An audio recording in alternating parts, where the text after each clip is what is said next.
Welcome to Prairie Heights Online, everyone. My name is Mike, and it's so great to be together. This last weekend was Mother's Day, and I hope it was great for all the ladies. With restaurants beginning to open, I was so thankful to have the option to pull out my phone and order my food, and then pull into my spot and pick up my meal. I don't know about you, but one of the great things about this last season is there have been so many creative ways to continue to serve people. From grocery pickup to takeout, telemedicine, our world faces challenges and finds amazing ways to keep meeting the needs of people. We believe that's what the church should do. And we believe here at Prairie Heights, in our community, we get to continue to meet the needs of the people around us. So that's why every week we bring you relevant messages and we sing songs that give us hope. So would you join us as we sing some songs of encouragement? Give me your heart, give me your song, sing it with all your might. Come to the fountain and you can be satisfied. There is a peace, there is a love, you can get lost inside. Come to the fountain and let me hear you testify. Into the wild canyons of youth, oh, there's a world to fall into. Weightless will dance like kids on the moon. Oh, I will give myself to you as soon as you start to let go. Give me your heart, give me your song, sing it with all your might. Come to the fountain and you can be satisfied. There is a peace, there is a love, you can get lost inside. Come to the fountain and let me hear you testify. Wave after wave, this deep calls too deep. Oh, I'll reveal my mystery as soon as you start to let go. Give me your heart, give me your song, sing it with all your might. Come to the fountain and you can be satisfied. There is a peace, there is a love, you can get lost inside. Come to the fountain and let me hear you testify.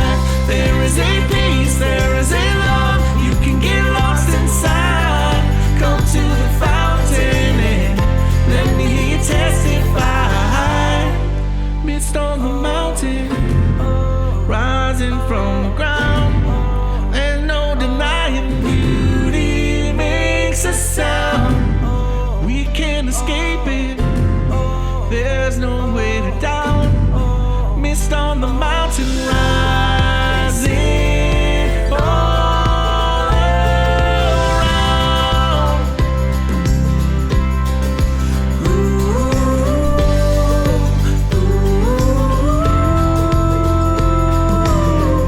Give me your heart, give me your song, sing it with all your might.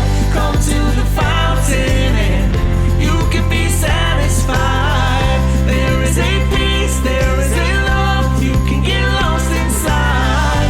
Come to the fountain and let me testify. There is a peace, there is a love, you can get lost inside. Come to the fountain and let me hear you testify.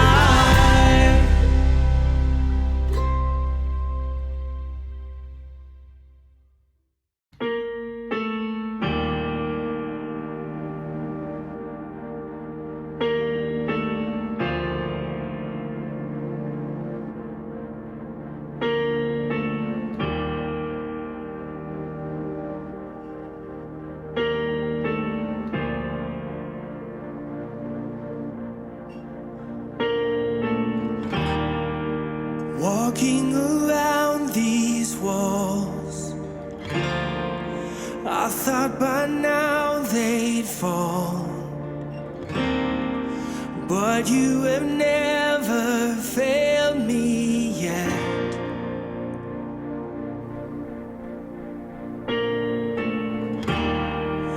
Waiting for change to come, knowing the battle's won.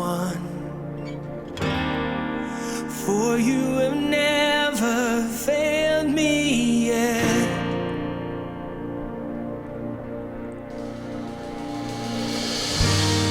Your promise still stands. Great is your faithfulness, faithfulness. I'm still in your hands. This is my confidence. You never failed me yet.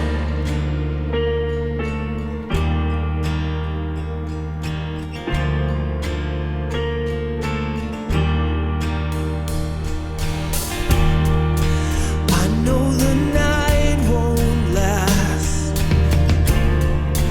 Your word will come to pass. My heart will sing your praise again.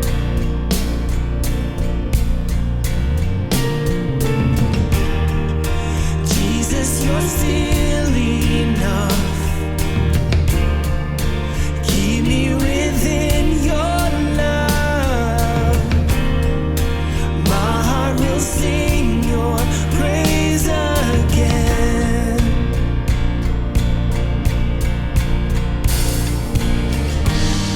Your promise still stands. Great is your faithfulness, faithfulness. I'm still in your hands. This is my confidence. You never fail. Your promise still stands. Great is your faithfulness, faithfulness. I'm still in your hands. This is my confidence. You never failed me yet.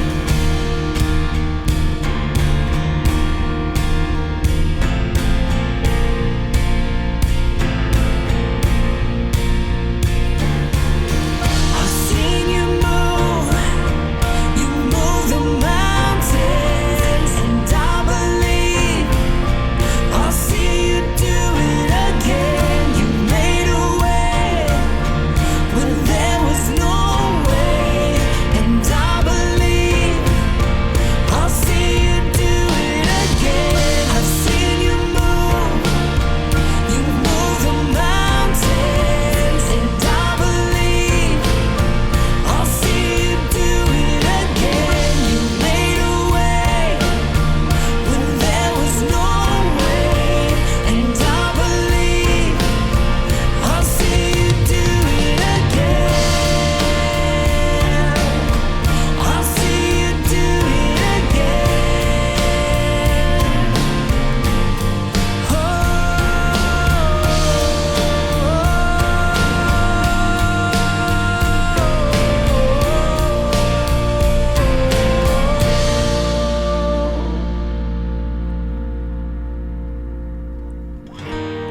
Your promise still stands.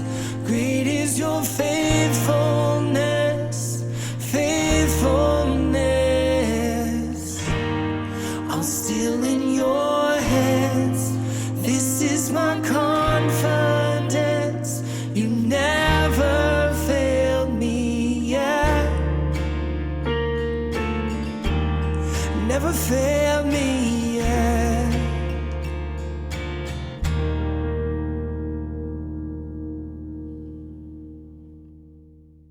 Thank you, band, for always bringing us engaging and great songs to encourage us. I'm not sure if you've been following the news in our community, but there was recently an apartment fire that displaced several families and left them without some of the basic things that all of us need, like clothes, beds, toiletries, and many other things. And I love our community. Fargo, Moorhead, West Fargo. We are so creative and we love to meet needs.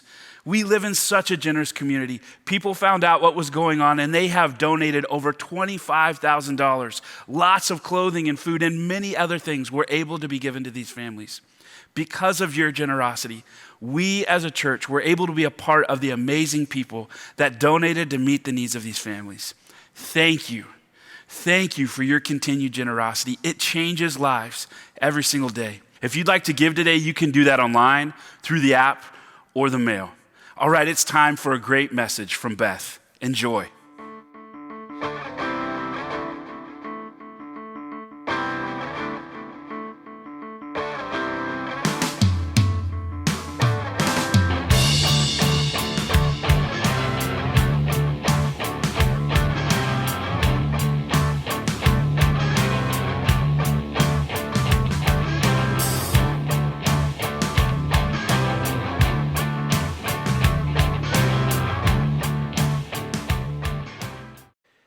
Skin in the Game. It's a series that we've been in the past 4 weeks, and I wonder if some of you haven't been wondering, skin in the game? Like, shoot, I don't even know what game we're playing. Like, everything in our lives have been turned upside down in this season, and you're asking me, we're asking each other to have skin in the game in our walk with God. How do I have time to even think about that? Well, I want you to know that our team really processed out when we got into this COVID scenario, should we continue with skin in the game? Should we continue with the plan that we had for the series? And we made a couple tweaks, but we really believe that this was the exact series that God wanted us to share. We wanted to share what James had to say about putting faith into action. And you're probably wondering, like, why? Why, in the midst of a global pandemic, would we pick one of the most challenging books in the Bible? Because this book, James wrote it, he's the author, and he wrote it to really speak to Christians who are being hypocritical in their walk with God. And so the book of James is all about kind of like a how-to book, how to live a Christian life. And so if you are following Jesus, this is like, we should listen. Mike's been talking to us through this whole series. He's telling us, don't just be doers, don't just be listeners of the word. Don't just be hearers of the word, but be doers. Like, let's do what God has called us to do based on the Bible, based on Scripture, based on how Jesus wants us to live. And that's really challenging. That's been super challenging for me, really convicting for me, and I'm sure I'm not alone in that.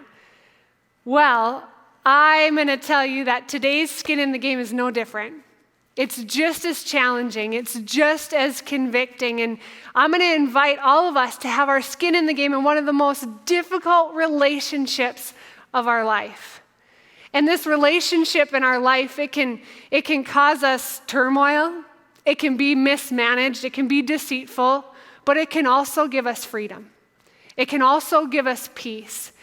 And when we can grapple with this relationship and this area of our life, I just believe God can give us so much freedom. And so when we have our skin in the game, in our relationship with God and money, I believe that God can do a great work in our life. And so that's what we're going to talk about today. And just hang on, I know, before you shut off your TV, keep listening, keep engaged, because when we can have skin in the game in the area of money, it can release a whole lot of turmoil in your life. And so I want to invite you to continue listening. If you're a follower of Christ, lean in. This is for you. If you are just checking out this God thing and you're not so sure about it, that's all right. Just keep listening, and there might be something really helpful for you in this message. So let me share a story of a stockbroker from Wall Street. His name is Peter Grandich, and he was very successful in the mid-1980s.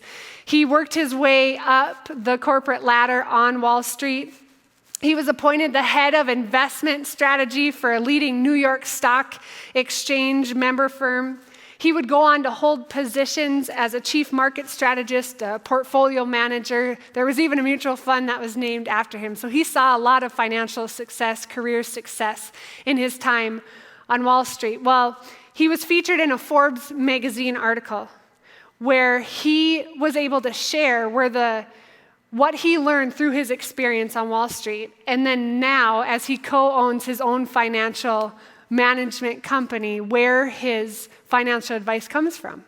And so he shared this: the Bible is an excellent financial advisor, whether you're religious or not. He goes on to explain it by saying, the writers of the Bible anticipated the problems we would have with money and possessions. There are more than 2,000 references in the Bible, he says, and our whole culture now is built on the premise that we have to have more money and more stuff to feel happy and secure. Public storage is the poster child for what's wrong with America. We have too much stuff because we bought into the myth that more stuff equals more happiness. And then he adds, that's the total opposite of the truth and the opposite of what it says in the Bible. And so his advice when he helps people with finances is don't focus on acquiring possessions. There are many, many warnings that accumulating stuff is dangerous. Material things are fleeting and they'll do no good in the long run. And he lastly ends by saying, what you put your effort into, that's where your heart will be. And so what Grandich learned in his time on Wall Street, and what we're going to talk about today as we dive into James, is the exact same message. About money. And so let's dive in. What does James have to say about us and money? James speaks so bluntly about rich oppressors coming up. Like, it's no joke. It's not fluffy. It doesn't feel good.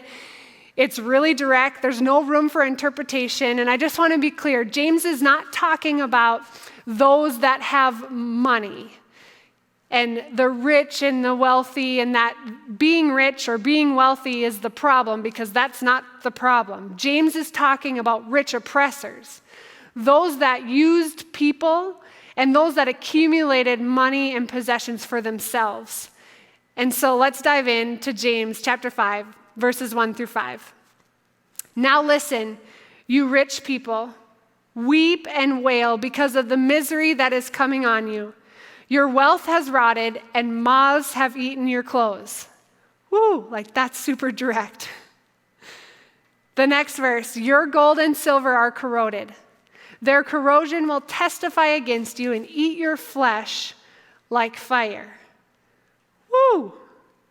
That's not light at all.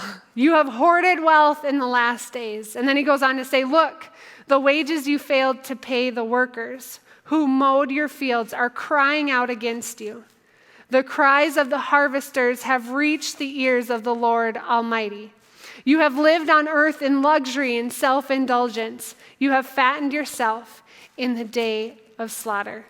See, James states that the worthlessness of rich is not the worthlessness of rich. That building wealth is godly. There are so many stories from Jesus about how to be wise and how to invest your money and how to do that while you follow Jesus. But what James is talking about is the people who accumulate their stuff and their money, no matter how much, and those that use people along the way, like that's not okay. And he talks about what's going to happen if you are living that way.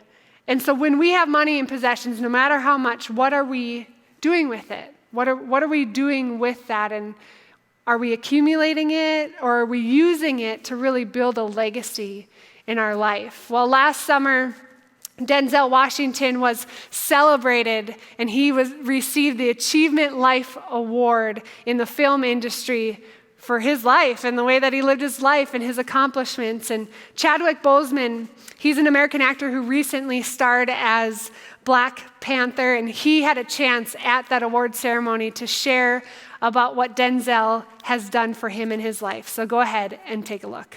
I know personally that your generosity extends past what you have given on the stage and screen. Many of you already know the story that Mr. Washington, when asked by Phylicia Rashad to join her in assisting 9 theater students from Howard University who had been accepted to a summer acting program at the British Academy of Dramatic Acting in Oxford. He gracefully and privately agreed to contribute. As fate would have it, I was one of the students that he paid for. Imagine receiving a letter that your tuition for that summer was paid for and that your benefactor was none other than the dopest actor on the planet. I have no doubt that there are similar stories at boys and girls clubs and theaters and churches across the country where I know you have also inspired and motivated others. An offering from a sage and a king is more than silver and gold. It is a seed of hope, a bud of faith. There is no Black Panther without Denzel Washington. Woo! That is so good. That just inspires me, and my heart is just like on fire. An offering from a sage and king is more than silver and gold. It's a seed of hope, a bud of faith. And then he goes on to say, there is no Black Panther without Denzel Washington. What a legacy Denzel is currently living. And I just want to recognize that I know some Denzels. I know people who have been given much, who give much. And I'm so thankful. We have many of those at Prairie Heights. We have many of those in our local community who have been given much and give much. And thank you for being an inspiration for living a legacy. I know that my heart just explodes for that type of living. And I just believe that living doesn't happen by accident. And so the first lesson that you and I can learn from James and from this story and from the Wall Street stockbroker is that keep your gold and watch it erode, but give your gold and watch the stories unfold. When we generously give of our finances, we get to hear stories and we get to be part of a lot of stories. And so, how do we stay away from what James is warning us of? How do we stay away from the love of money, the desire to hoard money and stuff? And instead, how do we fall in love with what money can do to change people's lives? Well, we're going to swing over to Matthew chapter 6 and read a few verses in there. And Matthew shares with us in one of the most famous sermons of Jesus' life, his Sermon on the Mount.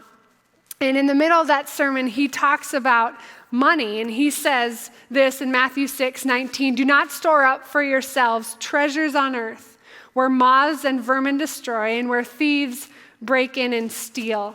And so that's very similar to what we just read in James, is don't store up stuff that's just gonna corrode. It's gonna become like moths and vermin. Don't do that. Don't store up treasures. And here's a little tidbit about James, real quick. Reminder, if you've been watching the series, brand new, if this is your first week into the Skin in the Game series, James was a half-brother of Jesus. And even James, who walked with Jesus, heard his teachings, was around him all the time, he didn't believe that Jesus was who he said he was until Jesus died a brutal death on the cross. And then he rose again from the dead 3 days later. Then James believed all the things he had witnessed and experienced and was taught by Jesus. And so he has this passion to help people learn about the importance of our relationship with money, how critical this topic is in our walk with God and in our lives. And so I have a story of a Prairie Heighter who has grappled with this very thing, who has grappled with their relationship with God and their relationship with money. And so I'm going to read that for you. Prairie Heighter said, 10 years ago, I could have never imagined the role Prairie Heights would have in my life. Prairie Heighters have walked alongside me during the joys and sorrows. My faith is a core piece of who I am. But on the other side, so is my need to feel in control. This has been an internal battle within myself, especially regarding my finances. I struggle to surrender my finances to God, even though my heart knows it is God's money, not mine. On March of 2020, I was so excited. I was just a few months away from being in the best financial spot of my life. Fast forward a few weeks and our world has changed overnight. Fear and what ifs are overwhelming and all-consuming. Job losses, pay cuts. What does this all look like in 6 months? I was reviewing my budget daily, making critical decisions and planning, and constantly reevaluating where my dollars would go. And then one night I received a text message asking me, was I trusting God with my finances? The message stopped me in my tracks. It was a tough message to read as the answer was one that I was truly afraid to admit. Nope, I was not trusting God with my finances. My faith is everything to me, but yet I don't let him guide me in one of the most important pieces of my life. Since March 23rd, I have committed to allow God to work on helping me surrender my finances to him. And then this prayer hider goes on to say, today I can tell you God is working within my heart, and this will be reflected within my giving. I get emotional about this story, and it has nothing to do with money. It has everything to do with this prayer hider's heart. And I guess I'm just so encouraged that this prayer hider stepped into the challenge, stepped into what God would want to do in their life, and that story is so real. I can relate with parts of that story. I'm sure you can relate with parts of that story. But what would it look like in a time of uncertainty where, yep, our world's been flipped upside down, we don't know what the future looks like, where you and I, what would it look like if we trusted God with our money? In one of the areas that it's just so darn hard to align our Christian beliefs with our behavior, to have skin in the game, like this is hard. That's just real. It's hard to have skin in the game in our relationship with God and money. But what would it look like in a time just like this to release that urge to want to control and to trust God with your money? Let's jump back into what Jesus was saying in that sermon in Matthew.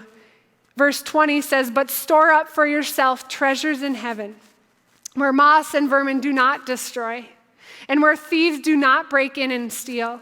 For where your treasure is, there your heart will be also. For where your treasure is, there your heart will be also. And I'm going to step into a little bit of boldness right now. And I imagine there have been times in my life where I thought this very thing. I can imagine that there are some of you that have thought, you know what, when I have more money, I'll give. And I just want to challenge you a little bit and say, I'm not sure that that's ever going to happen. You may be fooling yourself if you think when you get more money, then you'll start to give, because it's not about the money and it's not about the amount. It's about our heart. And it's about us trusting God with this very step of our life. And so if you're recognizing that and it's hard to admit, just like the story we just read, it's hard to admit, but you're willing to have some skin in the game and step in, and you realize you've got a lot of stuff and you're accumulating stuff, but maybe you're not prioritizing giving in your life. You could step into that right now, today, and in the weeks to come. And one of the women who really put her treasures where her heart was, and she's remembered exactly for that, is Mother Teresa. And there's a story about Mother Teresa right when she finished her vows, when she became a nun. She approached her leaders at that time, and she just shared with them the vision that God had laid on her heart to start an orphanage. And she let them know that she had 3 pennies, and she was going to go and start this orphanage. And her leaders at that time told her, they said, 3 pennies finances nothing, much less an orphanage. Unfazed, Mother Teresa responded by saying, but with God and 3 pennies, I can do anything. But with God and 3 pennies, I can do anything.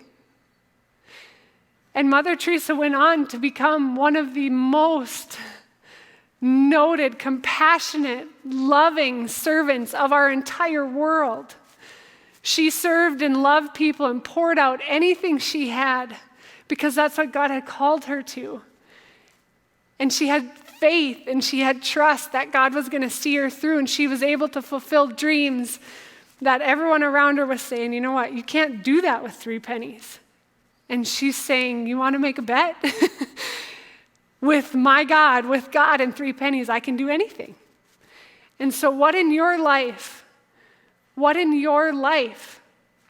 could God do if you let God work? Because it doesn't matter how much. It doesn't matter what the amount is. What would it look like to trust God with this area of your life, to trust God with your money? Because our relationship with God and money, it's a trust thing. It's a heart thing. Do we trust God with what God can do with our money, no matter the amount? So the second lesson that we've been grappling with in this part is, don't be changed by your treasures. Don't be changed by your treasures. Don't be changed by the things of this world, by the stuff that you accumulate. Instead, give your change to see your heart's measure. Give your change to see your heart's measure. What does your heart break for? Mother Teresa's heart broke for children. So she went after it. What does your heart break for? What can't you stand? Where do you want to make a difference? And I want to challenge you to prioritize your giving in your life. The next check that you receive, wherever it comes from, I want to encourage you, the second it hits your bank account, give it. Give an amount. Give to something that breaks your heart. Maybe it's a local nonprofit. Maybe it's to a neighbor in need. Give it right away before you can spend it. And I want to share one last story of another prairie hider and someone who decided to trust God with his money. And he says, one of the areas I held really close to me was my money. I get it. I've been there. And then he goes on to say, I always looked at serving as a way to give to the church without getting out my wallet. I attended Financial Peace University in early 2019 at Prairie Heights. I was in debt and living paycheck to paycheck and giving Prairie Heights a few dollars each week. I decided I was going to get out of debt and start paying off what I owed. The topic of tithing came up, and tithing simply means giving 10% of your income. And God was really tugging at my heart to try him, to test him. I wrestled with him for a couple weeks, and finally I agreed. I told myself I would tithe for a few weeks and I would see what happened. The second week into my giving journey, I got a message from a classmate I hadn't seen since high school, and she said that she saw my post on Facebook, that I was looking for running shoes, and her company did a Pay It Forward program, and she wanted to buy running shoes from me.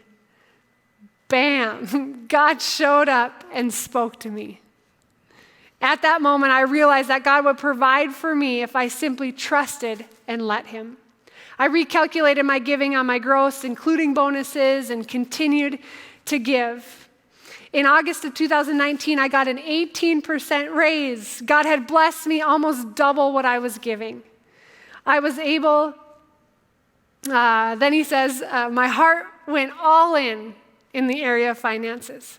I now know without a doubt that God can do more with 90 than I could ever do with 100%. Trusting God with my finances taught me that it's not about the money. And then he says, and this just warms my heart again, at Prairie Heights, we call it saying yes when people commit to living their lives for Jesus. And it sets my heart on fire every time I see that happen. And he closes by saying, that is why I give, trusting God and change lives. That is why I give, trusting God and change lives.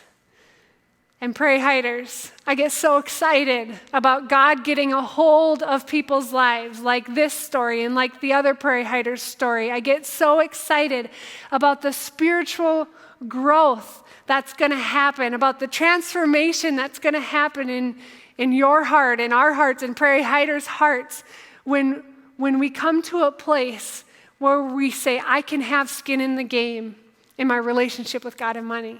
When we can release what we think is ours, we can release that control, and we can say, God, I trust you, and so I'm going to honor you by giving, by prioritizing my giving in my life. I think you heard me say this, but I can really relate with both of those stories. My journey was somewhat similar. And I will tell you, I've heard lots of stories over the years of this whole idea of money and giving and God and what does all that look like. And I've never once heard anybody or heard any story of anyone say that they regretted trusting God with their money. The only thing I've truly heard is I've heard people regret not doing it sooner. Because the way that God works, and it's mysterious, and we can't say this is exactly what's going to happen. It's not a formula. It's just like any other relationship. It's just like the relationship that we have with potentially like a friend or a spouse, but it's so much more because it's God, and He's so much more powerful. But when we can trust God, and when we can give Him something that we want to control, God just does crazy things in return. And it's amazing to watch that. And so I want to challenge you today, if you aren't giving to your local church, because I know that there's many of you that are Prairie Heighters, and Prairie Heights is your local home church, but I know that there's probably many of you watching that Prairie Heights is not your home church. Give to your home church first. But if Prairie Heights is your local church, I just want to challenge you, if you've never given, to take this step to trust God in your finances and to prioritize giving in your life right now in this season so that you and I can continue to have skin in the game. So real quick, as we close, our lessons from James and Jesus today are: keep your gold, watch it erode, give your gold, and watch the stories unfold. And the second one, don't be changed by your treasures. Instead, give your change to see your heart's measure. Winston Churchill once said, "We make a living by what we get, but we make a life by what we give." So in a time where it'd be so easy for you and I just to hold tight, what would it look like if we trusted God with this area of our life? Let's pray. God, I thank you so much for who you are, God, that you are consistent, that, God, the words that you infused into Jesus and into James, that, God, you fill us with hope. And so I pray that as we hear this message and we grapple with this idea of our relationship with God and money, that, God, you just help us step into it. It's uncomfortable. It's not easy. God, I know I want to live a legacy that lives long beyond my life here on earth. And so, Jesus, I just pray that in this time, lots of people are going through lots of different circumstances. I pray you protect them. I pray that you guide them. I pray that you keep them safe. Jesus, we love you so much, and we thank you for who you are. We pray all this in your name. Amen. Thanks for watching today, everybody. Stay connected all week long through our website, app, and social media. Thanks for joining us today. See you next time.